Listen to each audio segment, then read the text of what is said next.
உண்மையிலே கர்த்தர் ஆசீர்வதிப்பாராக. ஆண்டவருடைய கரங்களோடு கொடுப்பதாக. இன்றைக்கும் நம்ம அருமையான ஆண்டு வார்த்தையை கவனிங்க. இந்த ஆண்டவர் இயேசு ஒரு அனுதினம் என்கிற அன்பான நிகழ்ச்சியில இன்னைக்கு ஆண்டவர் உங்களுக்கு கொடுக்குற வார்த்தை என்னன்னா, நீ என் தாசன் இஸ்ரவேலே, நீ என்னால் மறக்கப்படுது. அனுதினம் ஆண்டவர் இயேசுவோடு இந்த நிகழ்ச்சி மூலமா ஒவ்வொரு நாளும் உங்களோடு கூட ஆண்டு பேசுகிறார். அது சொல்லுகிறார், நீ என் தாசன் மகனே, நீ என்னாலும் மறக்கப்படுவதில்லை. ஒருவேளை நீங்க நினைக்கலாம், என்ன எல்லாரும் மறந்துட்டாங்க, அப்பா மறந்துட்டாரு, எங்க அம்மா மறந்துட்டாங்க, என் கணவன் மறந்துட்டான், என் மனைவி மறந்துட்டான், என் பிள்ளைகள்லாம் என்ன மறந்துட்டாங்க, நான் யாராருக்கோ உதவி செஞ்சேன், அவங்க எல்லாம் என்ன மறந்துட்டாங்க, எத்தனையோ பேரை படிக்க வச்சேன், எத்தனை பேருக்கு வேலை வாங்கி கொடுத்தேன், எத்தனையோ பேருக்கு மேரேஜ் பண்ணி வச்சேன், எல்லாரும் என்ன மறந்துட்டாங்க. என்ன உலகம் இது, என்ன உலகம் இது?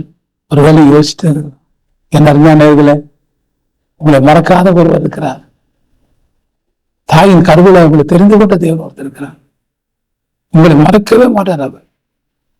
அதுதான் ஏசியா தீர்க்கதரிசியின் புஸ்தகத்துல 44ஆம் அதிகாரத்துல 21ஆம் வசனத்துல, யாக்கோபே இஸ்ரவேலே, இவை நின்னை, நீ என் தாசன், நான் உன்னை உருவாக்கினேன், நீர் என் தாசன், நீ என் தாசன் இஸ்ரவேலே, நீ என்னால் மறக்கப்படுவதில்லை, நீ என்னால் மறக்கப்படுவதில்லை. எவ்வளவு அருமையான வார்த்தை சார்.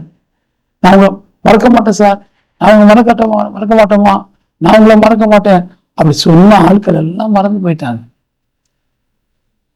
எல்லாம் மறந்து போயிட்டாங்க. ஆனா இந்த ஆண்டவர் சொன்னாரு, கவலைப்படாத மகனே, மகளே நீ கவலைப்படாத, நான் உன்னை மறக்க மாட்டேன், நீ என்னால் மறக்கப்படுவதில்லை, நீ என்ன மறக்கப்படுவது. Price God. ஆண்டவர் பிள்ளைகளை, இன்னைக்கு உங்க மனசு கஷ்டமா இருக்குதா, மனசு சோர்ந்து போயிருச்சா, இனி யாருக்குமே எதுவுமே செய்ய மாட்டேன், நன்றி கட்ட உலகம் இது, நீங்க நன்மை மறந்து போற உலகம், நான் எதுக்குமே இனி யாருக்குமே எதுவும் செய்ய மாட்டேன் அப்படின்னு வெறுப்பா இருக்கீங்களா? கவலைப்படாதீங்க, கவலைப்படாதீங்க. அவங்க எல்லாரும் மறந்தாலும் இயேசு உங்களை மறக்க மாட்டார். அவங்களுக்கு ஜீவனை கொடுப்பார், பலனை கொடுப்பார், அற்புதங்களை செய்வார். உங்களுடைய தேவைகளை மறக்க மாட்டார். உங்களுடைய தேவைகள் எவ்வளவு இருக்கு தெரியுமா? இல்ல நீங்க வெளியே சொல்லாம இருக்கலாம், ஆனா உங்க தேவைகளை ஆண்டவர் பார்க்கிறார். அம்மா எனக்கு அது வாங்கிட்டு வாங்கம்மா, எனக்கு இது வாங்கிட்டு வருமா, எனக்கு ரொம்ப பிடிக்குமா அப்படின்னு உங்க பிள்ளைங்க உங்களுக்கு சொன்னாங்க, நீங்க மறந்து போயிட்டீங்க. அப்படியே கேட்பாங்க, என்னம்மா வாங்கிட்டு வரலையா? நான் சொன்னேன், தம்பி மறந்துட்டேன்டா, மகன் மறந்துட்டேன் அப்படி ஈஸியா சொல்லிடுவாங்க. ஆனா நம்ம எவ்வளவு வேதனைப்படுவோம், இல்ல அந்த பிள்ளை எவ்வளவு வேதனைப்படுவோம். சார் வாங்கிட்டு வரேன்னு சொல்லி போறாங்க, மறந்துட்டாங்க. வெளிநாட்டுக்கு போறாங்க வச்சுங்க, உங்க அண்ணனா உங்க தம்பி வெளிநாட்டுக்கு போகும்போது கூட நீ சொல்லி இருப்பீங்க, திரும்பி வரும்போது இதை வாங்கிட்டு வாங்க, எனக்கு ரொம்ப பிடிக்கும் அப்படின்னு சொல்லுவீங்க. ஆனா அவங்க எல்லாம் மறந்துட்டு வீட்டுக்கு வருவாங்க. அப்ப நீங்க கேட்பீங்கம்மா, வெளிநாட்டுக்கு போனீங்களே வாங்கிட்டு வந்தீங்களா, உங்க நண்பன் வாங்கிட்டு வந்தாரா? அவங்க சொல்லுவாங்க, ஐயோ சாரிப்பா, sorry please, so sorry, extremely sorry, நான் பண்ணி மறந்துட்டேன் அப்படின்ட்டு ஒரே வார்த்தை.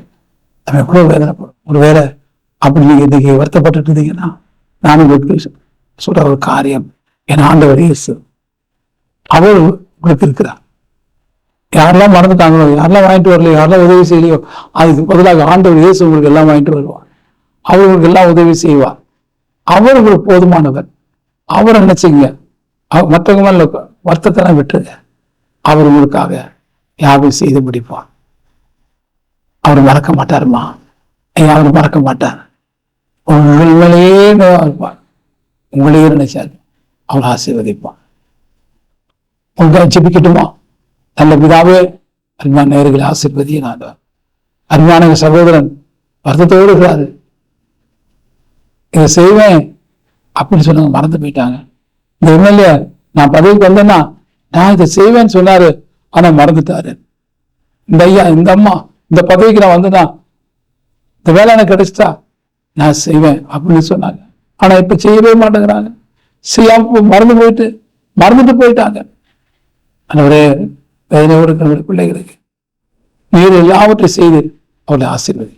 இயேசுவின் நாமத்தை ஜெபிக்க நல்ல பிதா, ஆமென். கவலைப்படாதீங்க, ஆண்டவர் உங்களுக்கு நிச்சயம் செய்வார். யாருடைய மறந்தாங்களோ அந்த மறந்து போன காரியத்தை ஆண்டவர் உங்களுக்கு நிச்சயம் செய்வார். ஆண்டவர் ஆசீர்வதிப்பாராங்க. ஆமென்.